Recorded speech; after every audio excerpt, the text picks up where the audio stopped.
Bapa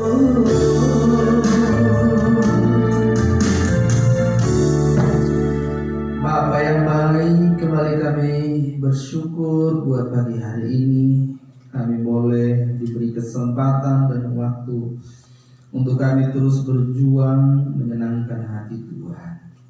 Bapa, dalam persekutuan ini kami mau undang Engkau hadir di tengah-tengah kami. Dimanapun umat-umatmu berada, setiap mereka yang ada di rumah dan siapapun yang bergabung bersama kami, Tuhan hadirlah dalam hati pikiran di tengah-tengah setiap kami untuk menuntun, untuk membawa kami kepada kehendak-Mu, supaya kami sungguh-sungguh Tuhan boleh membuktikan cinta kasih kami kepada Tuhan. Bapa, sebentar kami belajar firman-Mu. Mari urapi setiap kami. Biarlah Engkau menjamah hati kami, supaya kami mempersiapkan hati kami untuk kami boleh ditaburi kebenaran firman Tuhan. Dan kami boleh menerima setiap kebenaran-Mu, untuk kami boleh berjuang hidup melakukannya. Karena memang kesempatan ini di bumi ini adalah kesempatan untuk berjuang bagi kami sampai kami dikembalikan kepada manusia yang berkodrat ilahi, mengenakan karakter-Mu, mengenakan kehidupan-Mu Tuhan. Terpujilah nama-Mu, urapi anak-Mu, hamba-Mu, taruhkan perkataan-Mu, berikan hikmat sehingga kebenaran-Mu bisa disampaikan pada pagi hari ini. Terima kasih Bapa. Inilah doa kami di dalam nama Tuhan Yesus Kristus. Kami sudah berdoa dan bersyukur. Haleluya, haleluya. Bersama kita katakan amin, amin. Silakan duduk. Tuhan Yesus yang memberkati kita semuanya. Shalom. Baik Bapak Ibu yang dikasihi Tuhan, kita kembali dalam persekutuan yang sudah tidak asing lagi bagi kita, karena memang sudah beberapa bulan kita mengadakan ibadah seperti ini. Nah Bapak Ibu yang dikasihi Tuhan, ada banyak orang Kristen bangga menjadi Kristen. Banyak orang hari ini sudah senang, sudah bahagia dalam konteks karena dia beragama Kristen. Dan ada banyak orang merasa yakin, ada banyak orang sudah memiliki kebahagiaan, keyakinan karena dia sudah merasa menjadikan Tuhan sebagai Tuhan dan Juru Selamatnya, karena dia sudah merasa Yesus mati bagi dia dan dia sudah ditebus oleh darah Yesus dari dosa-dosanya. Tetapi saudaraku, ada banyak orang Kristen justru juga tidak mengerti apa itu yang dilakukan oleh Tuhan Yesus dan sejauh mana mempengaruhi kehidupan mereka, dan sejauh mana korban Tuhan Yesus, penebusan Tuhan Yesus berpengaruh di dalam kehidupan mereka. Sehingga ada banyak orang Kristen oleh pengertian yang kurang tepat, oleh pengertian yang salah, karena banyak orang berpikir Yesus sudah mati di kayu salib. Bagi semua orang itu betul. Orang Kristen banyak berpikir, saya sudah jadi orang Kristen, saya sudah menerima Dia sebagai Tuhan dan Juru Selamat, saya sudah mengakui dengan mulutku, saya sudah percaya dalam hatiku, saya sudah jadi orang Kristen, saya sudah ke gereja, berarti saya adalah orang yang sudah menerima penebusan Kristus. Saudara yang dikasihi Tuhan, Yesus mati dan penebusannya bagi semua orang. Tetapi dengar baik, bahwa tidak semua orang pasti diselamatkan oleh karena kematian Yesus. Termasuk orang Kristen, orang yang mengaku dirinya Kristen. Kalau kita bicara Kristen konteks hari ini, karena katanya ada banyak orang, khususnya orang Kristen, yang mengaku dengan mulut, yang percaya dalam hati, itu belum mengalami Tuhan di dalam hidup mereka. Tuhan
dirinya. Karena fakta yang terjadi hari ini, banyak orang Kristen yang belum memiliki pengertian bagaimana mengikuti Yesus. Banyak orang Kristen yang belum memiliki pengertian bagaimana menjadi pengikut Yesus. Banyak orang Kristen yang belum memiliki pengertian bagaimana orang yang sudah ditebus oleh Yesus. Banyak orang Kristen yang belum memiliki pengertian yang benar dan belum mengalami, karena nggak mengerti, pasti tidak mengalami bagaimana kehidupan orang yang sudah menerima penebusan Yesus Kristus. Sehingga jangan heran kalau nanti suatu saat ada banyak orang yang akhirnya ditolak oleh Tuhan Yesus, khususnya orang Kristen. Dan ini, saudaraku, membuat kita takut. Apakah nanti saya diterima atau ditolak? Kalau ada banyak orang berpikir Yesus sudah mati di kayu salib lalu selesai, ya pokoknya aku udah percaya, aku udah terima, dengan hati aku percaya, dengan mulut aku mengaku aku udah terima, lalu dianggap selesai. Itu orang tidak mengerti bagaimana sebenarnya mengikut Tuhan Yesus dengan benar, bagaimana sebenarnya menerima penebusan Tuhan Yesus dengan benar. Maka hari ini kita mau belajar, kita mau mengerti bagaimana kita menjadi umat tebusan, bagaimana sebenarnya kehidupan orang yang sudah menerima penebusan Tuhan Yesus Kristus, dan bagaimana kehidupan sekelompok orang yang menamakan dirinya sudah ditebus. Kalau sudah ditebus, itu dari bagian Allah, Yesus sudah melakukan tugasnya. Tetapi dari bagian kita, pertanyaannya adalah, apakah kita sudah menerima penebusan Tuhan Yesus Kristus? Itu akan menentukan kita sudah menjadi umat tebusan atau tidak.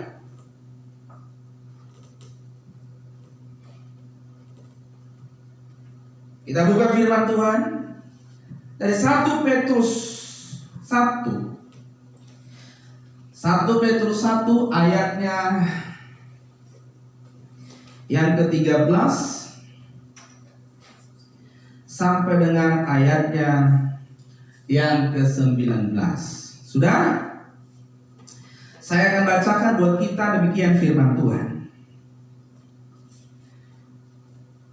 Sebab itu siapkanlah akal budimu, waspadalah dan letakkanlah pengharapanmu seluruhnya atas kasih karunia yang dianugerahkan kepadamu pada waktu penyataan Yesus Kristus. Hiduplah sebagai anak-anak yang taat dan jangan turuti hawa nafsu yang menguasai kamu pada waktu kebodohanmu. Tetapi hendaklah kamu menjadi kudus di dalam seluruh hidupmu, sama seperti Dia yang kudus, yang telah memanggil kamu. Sebab ada tertulis, kuduslah kamu, sebab aku kudus. Dan jika kamu menyebutnya Bapa, yaitu Dia yang tanpa memandang muka menghakimi semua orang menurut perbuatannya, maka hendaklah kamu hidup dalam ketakutan selama kamu menumpang di dunia ini. Sebab kamu tahu bahwa kamu telah ditebus dari cara hidupmu yang sia-sia, yang kamu warisi dari nenek moyangmu. Itu bukan dengan barang yang fana, bukan pula dengan perak atau emas, melainkan dengan darah yang mahal, yaitu darah Kristus, yang sama seperti darah anak domba yang tak bernoda dan tak bercacat. Saudaraku yang dikasihi Tuhan, firman Tuhan berkata kepada kita bahwa kamu telah ditebus. Kamu telah ditebus dari cara hidupmu yang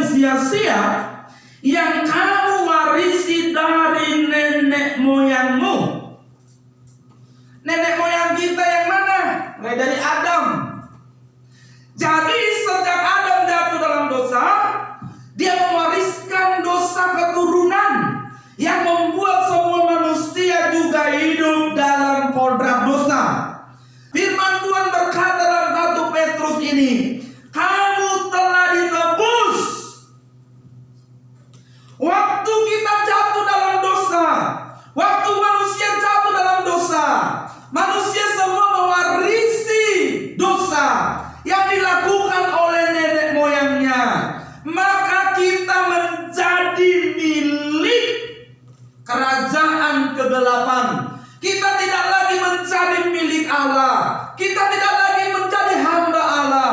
Orang tidak lagi bisa seperti yang Tuhan minta. Tidak bisa lagi persis seperti yang Tuhan kehendaki. Manusia meleset. Manusia tidak bisa lagi tepat seperti yang Tuhan kehendaki. Itu sebabnya firman Tuhan berkata, kamu sudah ditebus oleh darah yang mahal, bukan dengan barang fana, bukan dengan perak dan emas, tetapi oleh darah yang mahal melalui korban Tuhan Yesus di kayu salib. Artinya apa? Yang dulu kita ini bagian dari kerajaan kegelapan, yang dulu kita ini harusnya ke neraka, yang dulu kita ini tidak ada kesempatan, tidak ada peluang lagi untuk menikmati kebahagiaan di kekekalan. Tetapi melalui darah Yesus kita ditebus, kita dibayar lunas. Firman Tuhan katakan, bahkan dibayar lunas. Kita direbut kembali, kita diambil kembali, memiliki kesempatan untuk kita dikembalikan kepada kehendak Allah. Jadi kalau kita dulu sudah milik dari kuasa kegelapan, Yesus menebus kita dengan harganya, menumpahkan darahnya, memberikan nyawanya, lalu kita ditebus dan dibayar lunas. Dan kalau hari ini orang ditebus oleh Yesus dari milik setan, ditebus, diambil, dibayar oleh darahnya, oleh korbannya, lalu sekarang orang yang ditebus ini jadi milik siapa? Milik Yesus. Benar kan? Kalau saya punya barang tergadai di orang, itu sebab firman Tuhan berkata bahwa dulu kita ini sudah digadai di bawah dosa, tergadai oleh karena dosa, tergadai, hidup kita tergadai kepada kuasa kegelapan oleh karena dosa. Hidup kita sudah dimiliki oleh kuasa kegelapan karena dosa. Lalu Yesus menebusnya. Hidup kita ditebusnya kembali dengan harga yang sudah dibayar lunas. Kalau saya punya barang tergadai, waktu dia tergadai sebelum saya menebusnya, itu barang milik siapa? Milik orang lain kan? Di luar diri saya. Tapi sekarang saya tebus dengan sesuai harga penebusannya. Saya bayar, saya tebus. Setelah saya tebus, itu barang kembali milik siapa? Milik saya. Benar kan? Milik yang menebus. Sebuah barang yang sudah ditebus, maka barang itu menjadi milik yang menebusnya.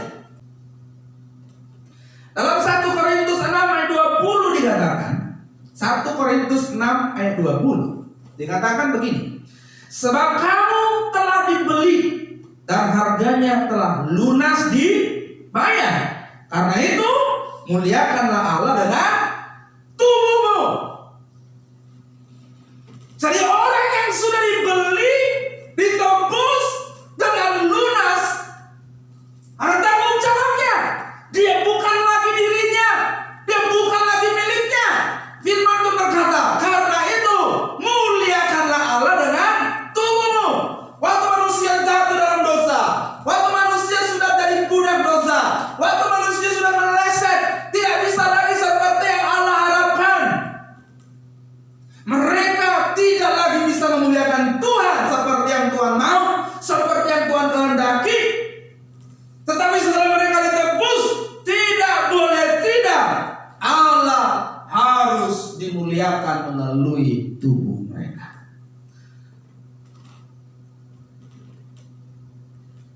Menjadi umat tebusan bukan sekedar jadi orang Kristen.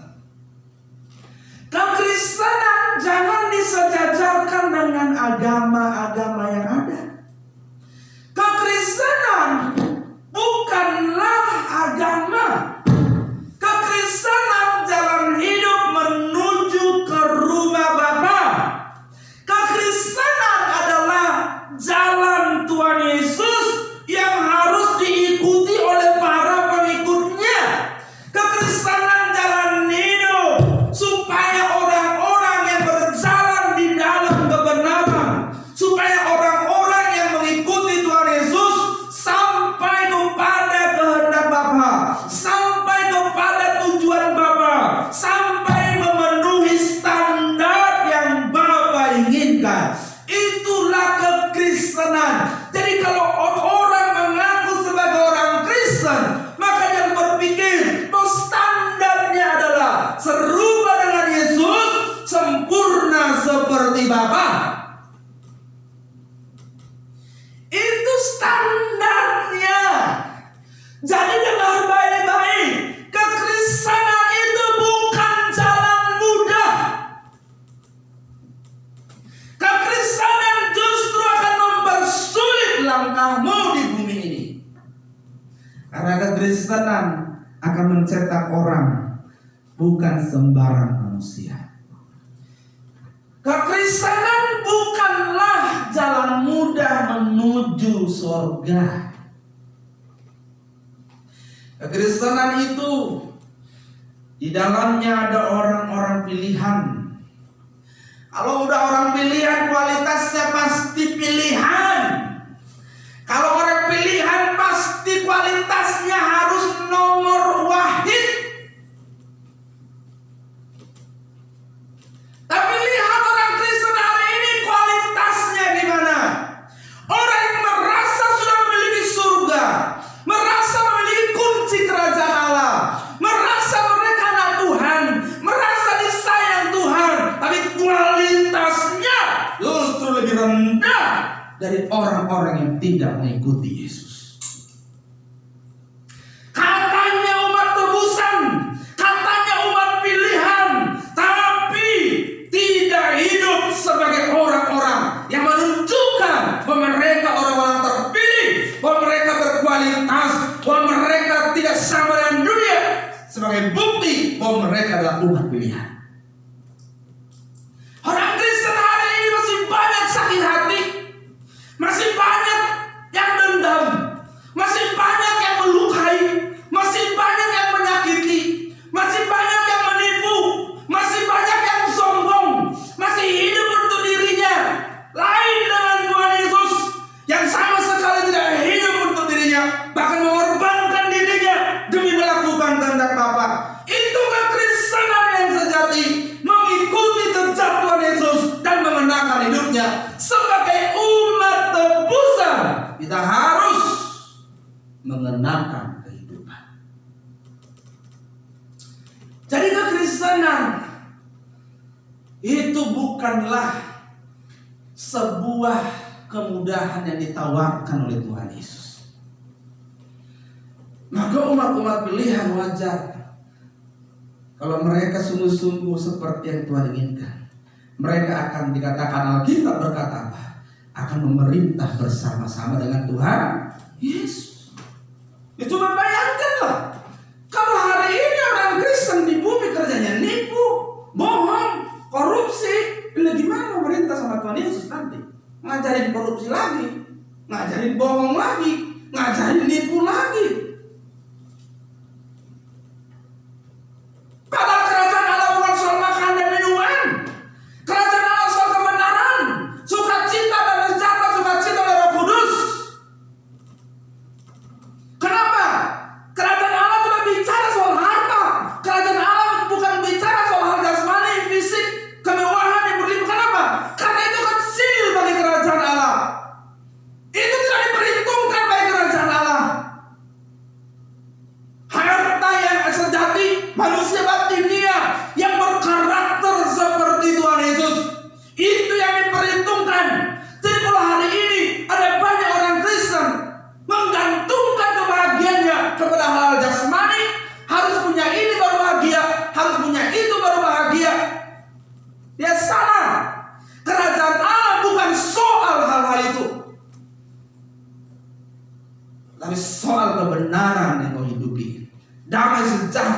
damai yang dari Tuhan dan sukacita di dalam Roh Kudus.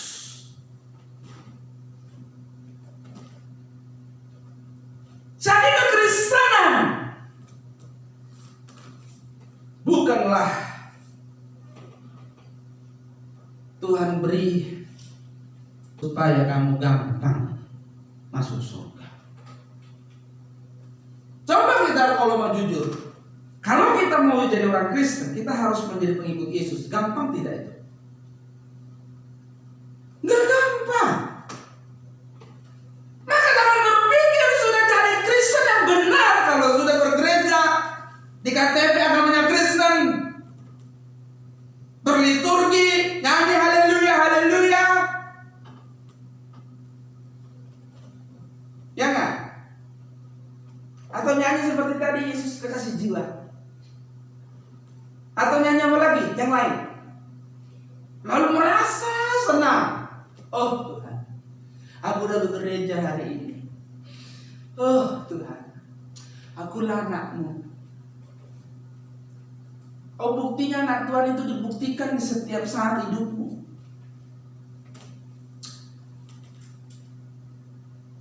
Bersekutu di gereja 1 jam 2 jam berkumpul bersama seperti ini pun jangan kau pikir itu bisa menggantikan ibadah yang sesungguhnya.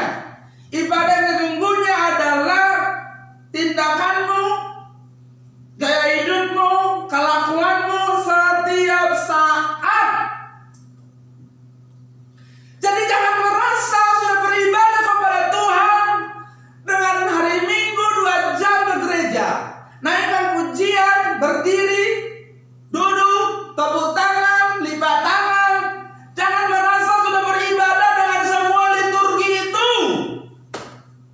Hidupmu setiap saat yang menentukan apa mau beribadah kepada Allah atau tidak. Karena katanya ada banyak orang Kristen yang rajin ke gereja, tapi rajin juga buat dosa. Ada banyak orang Kristen rajin berdoa, tapi rajin juga bikin dosa. Ada banyak orang Kristen rajin kegiatan rohani, tapi rajin juga bikin kegiatan yang jahat. Hati penuh kebusukan, hati penuh kebencian, hati penuh kepahitan, hati penuh dendam, tapi berkata, aku pengikut Kristus. Ngikut dari mana?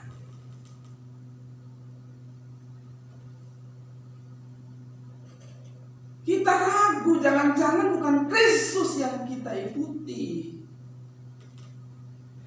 Mencari umat tebusan itu ada konsekuensinya. Kalau kita menerima penebusan Yesus, ada harganya, ada konsekuensinya. Menerima penebusan Yesus, kita harus paham bahwa kita tidak lagi memiliki hidup kita ini.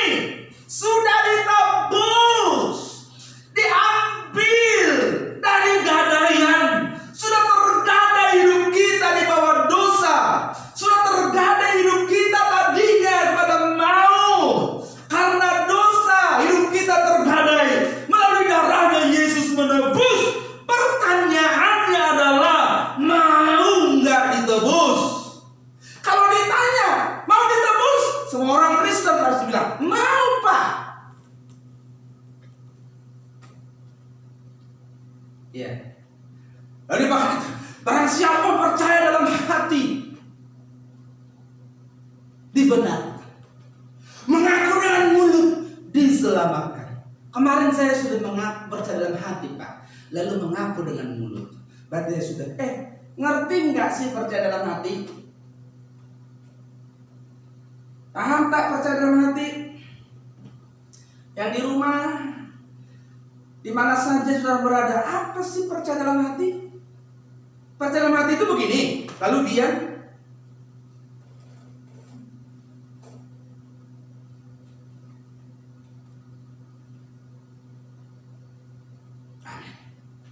Gitu percaya dalam hati.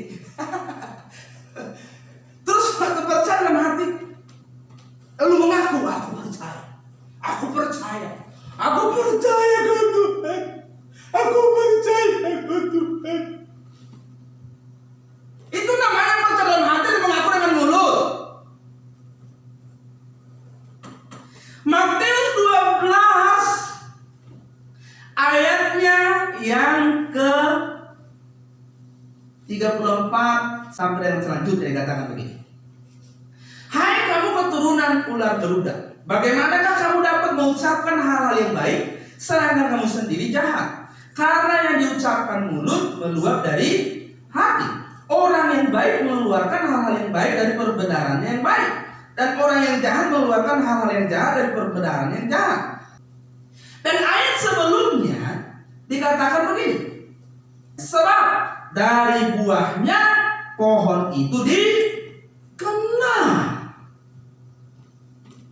Ingat, apa yang keluar, apa yang ada dalam hati itu yang keluar, meluap keluar. Benar?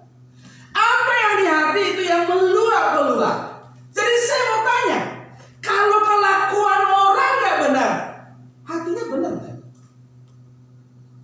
Kalau orang bilang aku sudah percaya dalam hati kepada Tuhan, tapi yang meluap bukan ciri-ciri orang percaya kepada Tuhan, tapi yang dipertontonkan, yang dipraktekkan bukan gaya hidup orang percaya kepada Tuhan. Apakah benar di hatinya dia sudah percaya? Kenapa? Karena memang apa yang dalam hati harus dibuktikan. Amin. Apa yang ada dalam hati harus dibuktikan. Jadi kalau orang Kristen katanya percaya kepada Tuhan dalam hatinya, maka di luarnya pun bukti kehidupannya, bukti kelakuannya, dia harus menunjukkan gaya hidupnya, gerak hidupnya, dia harus menunjukkan seperti yang dia percaya dalam hatinya. Faktanya pun, kelakuannya pun, tindakannya pun harus membuktikan bahwa dia percaya kepada Allah. Karena yang dari hati harus dibuktikan. Jadi orang yang ditebus oleh Yesus tidak lagi memiliki hidupnya. Umat tebusan tidak boleh lagi hidup untuk dirinya sendiri, tetapi kepada penebusnya. Itu sebabnya Paulus berkata, aku hidup bukan untukku lagi. Hidup yang kuhidupi bukan aku lagi, tetapi Kristus yang ada dalam aku. Jadi kalau aku hidup hari ini bukan untuk diriku. Kalau untuk diriku mah, untuk apa saya menderita? Untuk apa Paulus mengalami banyak penderitaan? Bahkan dia berkata, setiap hari, setiap saat kami berada di dalam maut, terjepit, tertindas. Untuk apa Paulus rela mengalami semua itu? Kalau dia masih memiliki dirinya sendiri.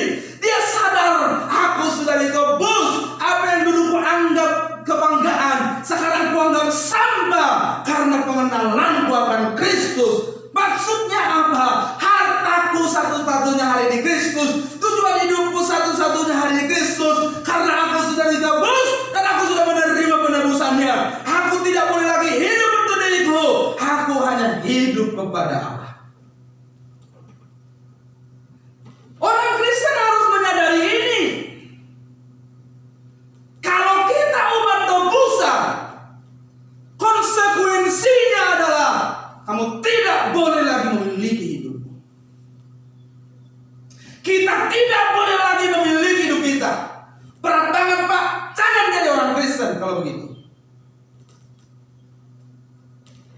Kalau kamu memilih jalan ini, terima konsekuensi. Amin. Yesus jelas berkata, kalau kamu tidak sanggup diri pikul salib, tidak layak ikut aku. Orang yang mengasihi siapapun lebih dari aku tidak layak. Dia berkata kepada anak muda yang kaya raya, kalau kamu sempurna adalah rancangan Allah. Kalau kamu memilih jalan ini, kalau kamu jadi sempurna, dia bilang kepada anak muda itu, jual seluruh milikmu, bagi kepada orang miskin, setelah itu ikut aku. Maksudnya apa? Kau tidak boleh bermilik, bahkan dirimu pun tidak boleh memiliki. Karena orang yang mengikuti jalan penebusan ini, hidupnya tidak boleh lagi dia miliki. Lalu anak muda itu pergi sedih. Kenapa? Banyak hartanya. Dia pikir selama ini dia sudah luar biasa. Karena orang muda itu orang baik. Menurut ukuran hukum Taurat, dia orang hebat. Karena dia sudah melakukan hukum Taurat. Tapi Yesus menawarkan jalan yang sempurna. Anak muda itu apa? Katanya, dia pergi dengan sedih. Dia gagal, saudara. Gagalnya di mana? Dia belum mau. Dia belum bersedia untuk tidak memiliki dirinya. Jadi kekristenan seharusnya adalah jalan di mana hidup kita, seluruh hidup kita, kepada kita tidak lagi untuk kita, tidak lagi kita yang pimpin, tidak lagi kita yang kendalikan, tapi sepenuhnya diambil alih oleh Tuhan, direnggut oleh Tuhan. Itulah konsekuensi umat tebusan.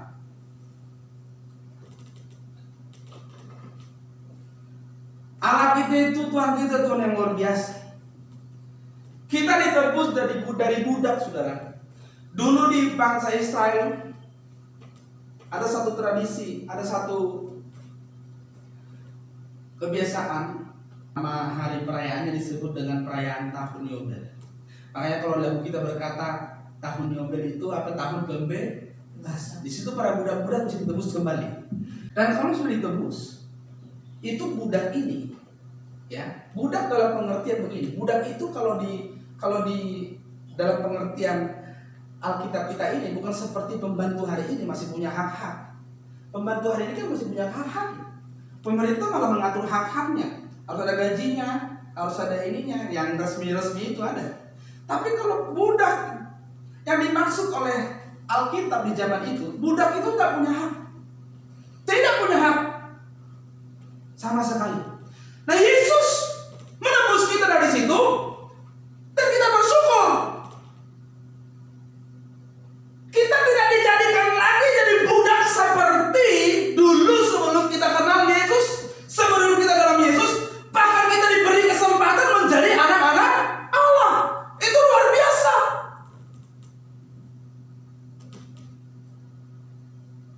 Dalam firman Tuhan berkata kita diberi kuasa menjadi anak Allah.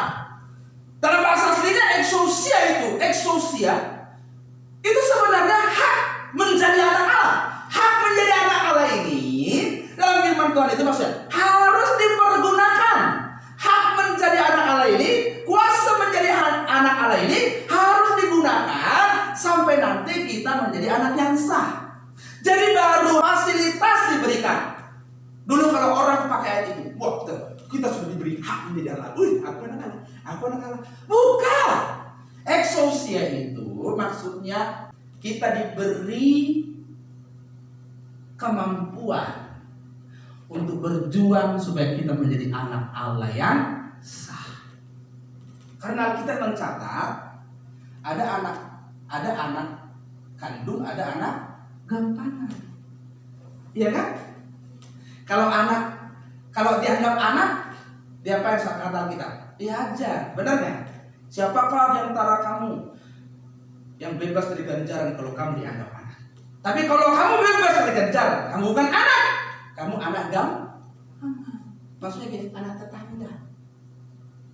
Kira-kira kalau anak tetangga salah, kamu hajar nggak? Hah? Enggak, itu anak tetangga. Tapi secara umum kamu bisa panggil dia, nak, sini nak, sini nak. Tapi ingat, itu kalau bukan anak kandungmu, itu bukan anakmu, anak tetangga. Tapi kalau anak kandung, yang salah kupingnya dijewel. Kenapa? Anak kandung. Kalau kamu nggak dijewel kupingmu, berarti kamu kena anak kandung. Jadi bersyukurlah kalau salah dijewel Tuhan, berarti dianggap anak Jalani prosesnya. Umat tebusan tidak boleh lagi hidup untuk diri sendiri, tapi kepada penebusnya. Jadi satu-satunya tujuan hidup orang Kristen itu bukan lagi dirinya. Dalam Petrus tadi kita baca begini dikatakan. Ayatnya yang ke-15. Tetapi hendaklah kamu menjadi kudus di dalam seluruh hidupmu, sama seperti Dia yang kudus yang telah memanggil kamu. Selanjutnya, sebab ada tertulis, kuduslah kamu, sebab aku kudus. Tapi nanti orang Kristen mau dibilang, orang Kristen harus kudus. Pak, mana ada Pak? Yang kudus itu cuma Allah Pak. Terus ini maksudnya apa? Ini bukan firman. Kuduslah kamu, sebab aku kudus. Tapi hari ini Allah kudus, orang Kristen kudus. Kenapa? Menganggap keselamatan penebusan itu hal yang sepele. Tuhan sudah bayar mahal. Udahlah, nah apa-apa. Tuhan bayar mahal supaya kita enggak. Bukan begitu. Tuhan bayar mahal, tapi kita harus menghargai. Darahnya ditumpahkan. Ada standarnya. Respon kita harus seperti yang Tuhan minta. Kalau firman Tuhan berkata, kuduslah kamu, sebab akulah kudus. Itu maksudnya apa? Kita harus sampai titik yang Tuhan kehendaki. Bukan berarti kita menjadi sama seperti Tuhan. Bukan berarti kita menjadi sama seperti Allah. Tidak boleh disamai. Allah itu satu-satunya, tidak ada bandingannya. Jadi kalau firman Tuhan berkata kuduslah kamu, sebab aku adalah kudus, maksudnya apa? Kita harus memiliki karakternya. Kita harus serupa dengan Yesus, sempurna seperti Bapa. Artinya apa? Kita harus tidak meleset, mengerti kehendak Allah, mengerti pikirannya, mengerti perasaannya, sesuai dengan tanggung jawab yang diberikan kepada kita masing-masing. Jadi kalau orang dibilang, kuduslah kamu, sebab Allah kudus, sebab aku kudus, mana bisa Pak? Terus itu untuk siapa dong? Udah, jangan berdalih lagi, amin. Yuk, orang-orang Kristen yang sudah memilih jalan ini, perjalanan ini bukan jalan mudah. Saya kasih tahu, kalau kamu tidak mau, Yesus berkata, siapakah yang akan membangun menara tidak dulu menghitung anggarannya? Kalau ada seorang raja, dia mau berperang, bertempur, lalu dia lihat pasukan lawannya lebih banyak, dia punya pasukan cuma 10.000, lawannya 20.000. Apakah dia nggak akan duduk dulu? Apakah perang dilanjutkan atau tidak? Kalau mau bangun menara, apakah dia tidak duduk dulu menghitung anggarannya supaya nanti jangan gagal di tengah jalan? Demikian pula orang-orang yang mau ikut Tuhan Yesus, hitung dulu anggarannya. Jangan jadi orang Kristen yang justru merusak kekristenan. Jangan sampai nanti orang bilang, siapa itu orang bangun menara uangnya kurang, malu-maluin. Ya kan itu kata firman Tuhan. Makanya jangan heran, saudara. Ada banyak orang Kristen hari ini, Yesus sudah siap, Tuhan buat ajaib dan luar biasa, ya kudus, ya hebat. Tapi orang Kristen hidupnya apa? Nah hebat, tidak seperti yang dia ikuti, jauh dari seperti yang dia ikuti.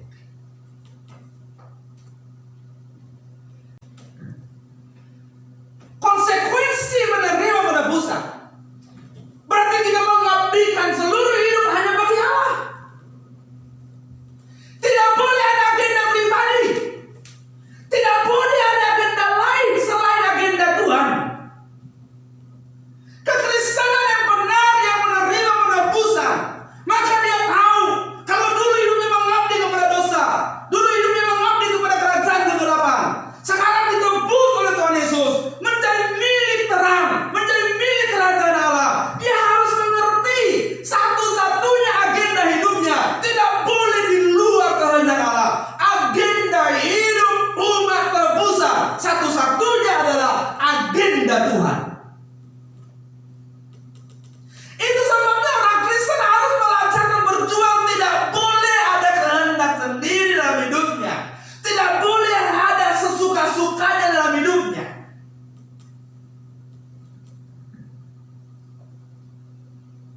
Kalau firman Tuhan berkata semua orang telah berbuat dosa dan telah kehilangan kemuliaan Allah, ya, Roma 3 ayat 23.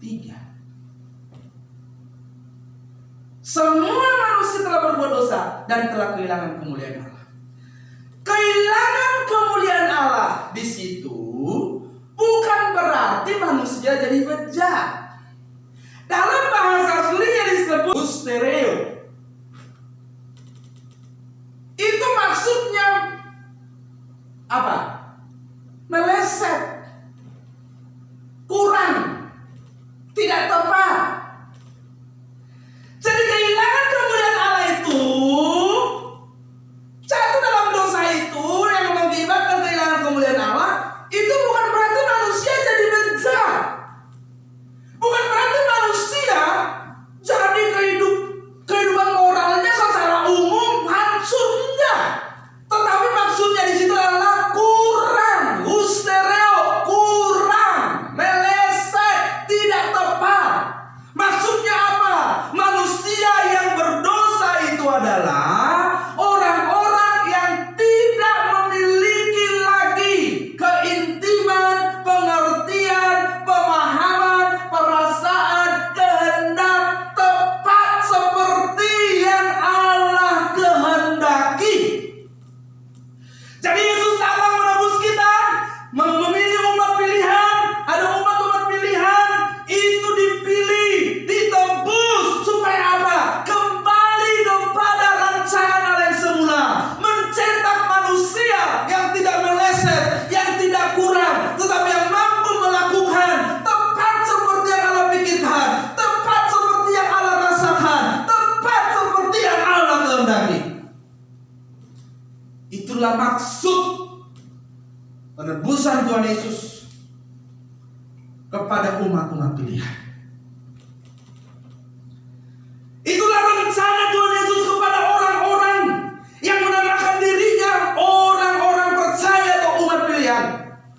Dikembalikan kepada ketidakmelesetan, dikembalikan kepada ketepatan seperti yang Tuhan minta.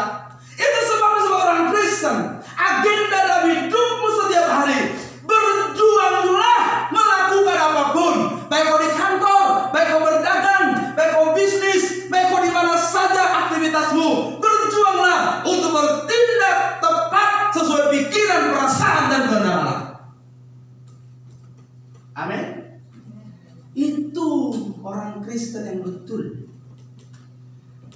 mengabdikan seluruh hidup hanya bagi Allah. Aku sudah tidak penting.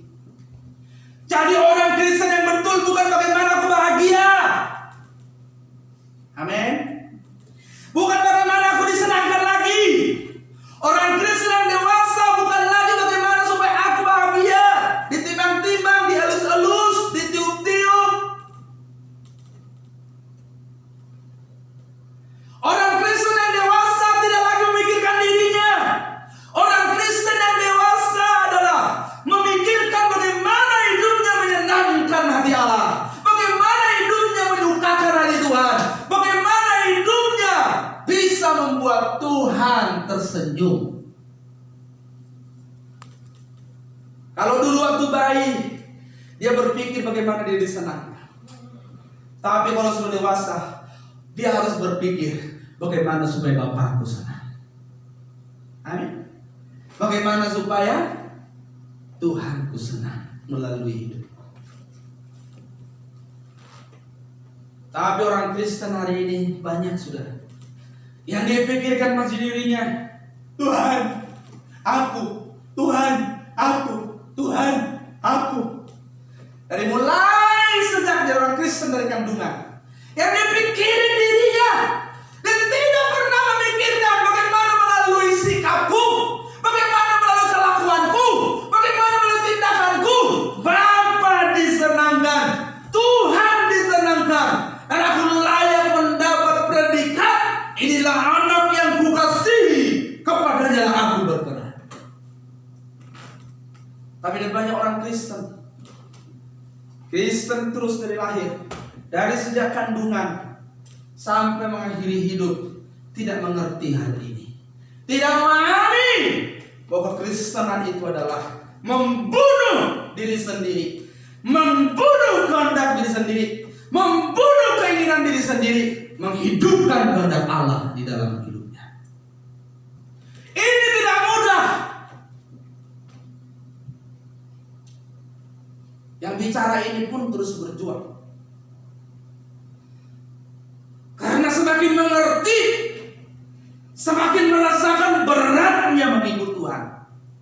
Tetapi kita percaya, walaupun sebegitu beratnya menyangkal diri, memikul salib, dengan pertolongan Tuhan kita pasti bisa. Dengan pertolongan Tuhan pasti bisa. Ini jalan yang tidak mudah. Pilihan ini tidak mudah. Kalau kamu sudah memilih hari jadi orang Kristen, kalau kamu sudah memilih hari ini mengakui Yesus sebagai Tuhan dan Juru Selamat dalam hati dan pikiranmu, buktikan dalam tindakanmu. Ini bukan jalan mudah. Saya beritahu, bukan jalan mudah. Kalau kamu mau terus jadi orang Kristen, menjadi pengikut Kristus, ikutilah jalan ini. Jalan ini sempit. Ini harganya mahal. Seluruh hidupmu harus diserahkan bagi Tuhan. Tidak boleh ada agenda pribadi. Itu sebabnya 1 Korintus 10 ayat 31 berkata apa? Paulus berkata, aku menjawab, baik kau makan, baik kau minum, atau melakukan sesuatu apapun yang lain, lakukanlah itu untuk kemuliaan Tuhan. Tidak boleh ada satu hal pun yang kita kerjakan yang bukan untuk Tuhan. Jadi orang gak bisa bilang, gak boleh bilang begini, kalau ke gereja beribadah. Lalu kalau di luar gereja ngapain? Gak beribadah.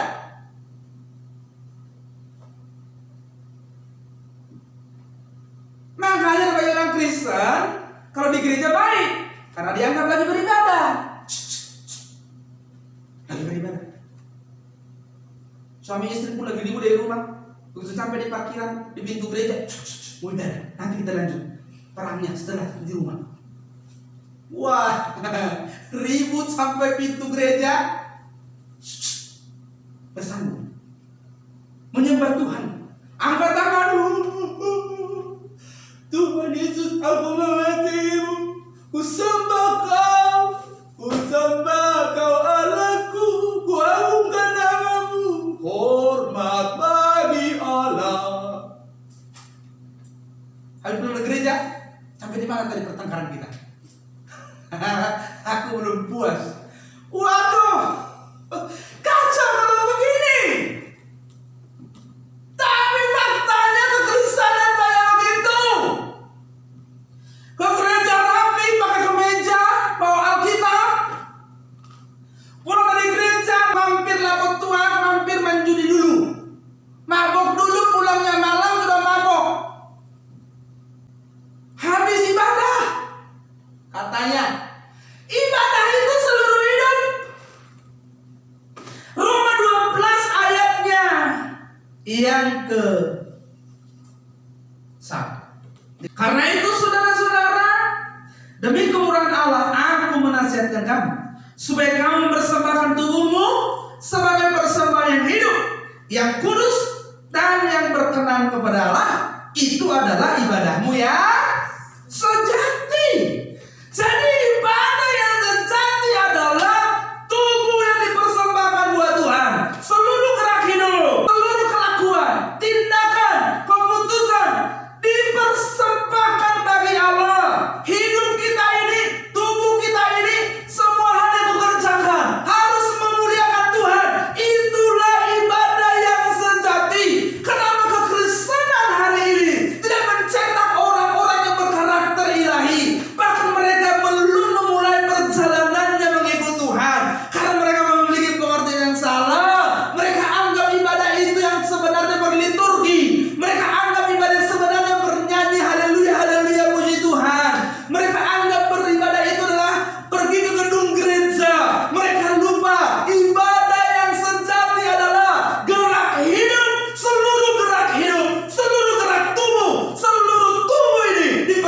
persembahkan bagi Allah.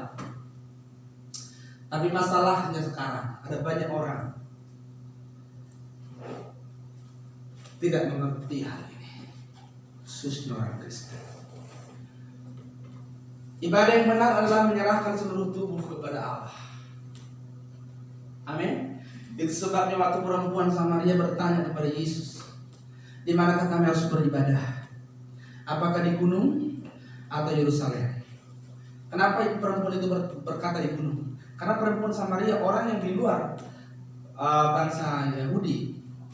Orang Yahudi pada saat itu tidak boleh beribadah di Yerusalem. Jadi yang keturunan campuran tidak boleh beribadah di Yerusalem.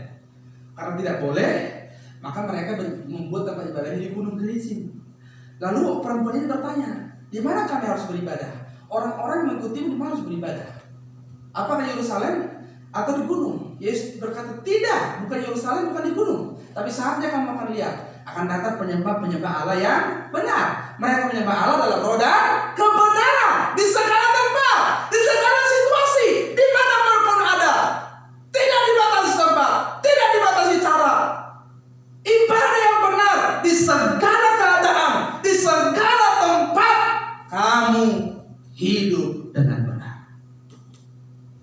Amin. Itulah ibadah yang benar. Karya penebusan memang ditujukan untuk semua orang. Tapi hidup yang mau ditebus adalah hidup yang diserahkan sepenuhnya kepada Allah. Firman Tuhan berkata bahwa Yesus mati bagi semua orang. Apakah semua orang menerima penebusannya? Itu soal lain. Apakah orang Kristen hari ini juga semua menerima penebusannya? Belum tentu. Orang yang menerima penebusan Yesus Kristus tidak lagi hidup untuk dirinya sendiri. Seluruh hidupnya harus diabdikan kepada Allah. Kau boleh melakukan apapun yang maupun kelihatan itu baik, kelihatan itu tidak salah, tetapi kalau kau perkarakan kepada Allah, apakah itu untuk dirimu? Apa itu agenda dirimu?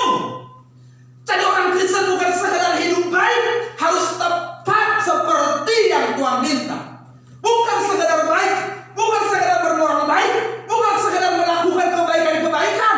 Orang Kristen kebaikannya harus memenuhi standar Allah. Standar yang mana? Seperti yang Allah kehendaki. Tepat, tidak boleh meleset. Dan tidak boleh untuk diri sendiri, harus untuk kemuliaan Tuhan. Hidup yang diserahkan. Jadi kalau belum diserahkan kepada Tuhan, kau belum menerima penebusan. Kau belum boleh berkata, aku sudah ditebus.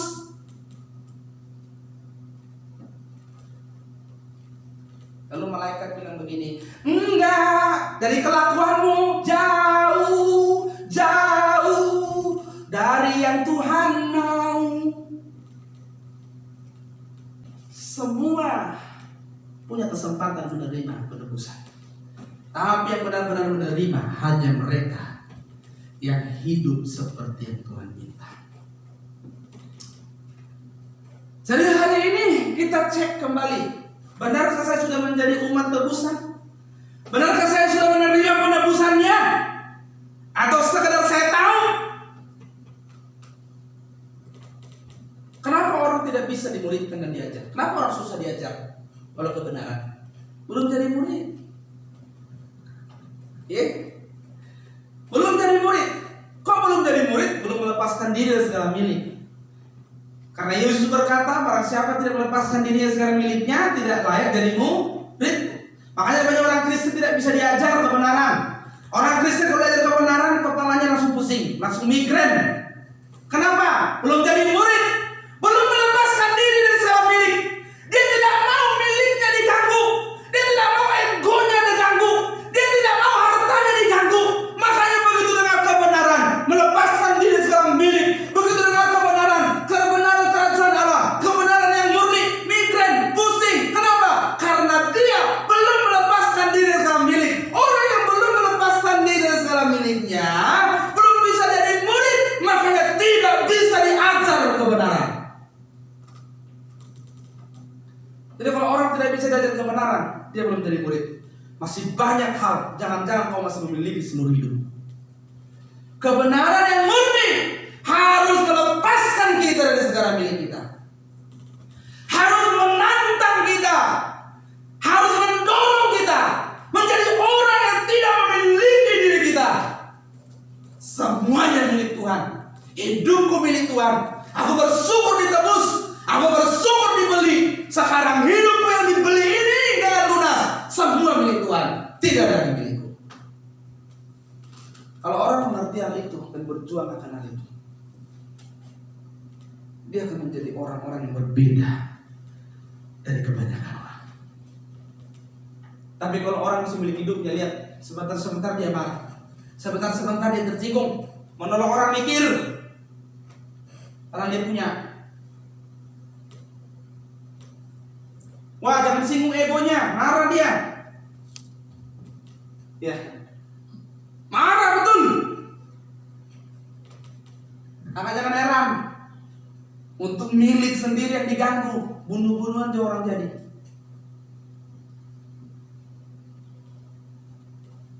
Ya, harga dirinya disinggung, wah, naik darah, naik hitam, darah sampai muncrat. Tapi katanya dia pengikut Kristus yang sejati. Seluruh hidup harus dia berikan, amin, hanya kepada Allah. Konsekuensi tebusan. Lanjut. Kekristenan seharusnya adalah penyerahan hidup secara total, kepada Allah. Kalau tidak mau secara total, lebih bagus tidak sekalian. Ini konsekuensi, saudara. Saya begitu mulai mengerti kebenaran ini, aduh, apa yang bisa kita miliki? Memang tidak ada yang bisa kita miliki. Tidak ada. Loh, bagaimana kita bisa memiliki diri kita ini dibeli, ditebus?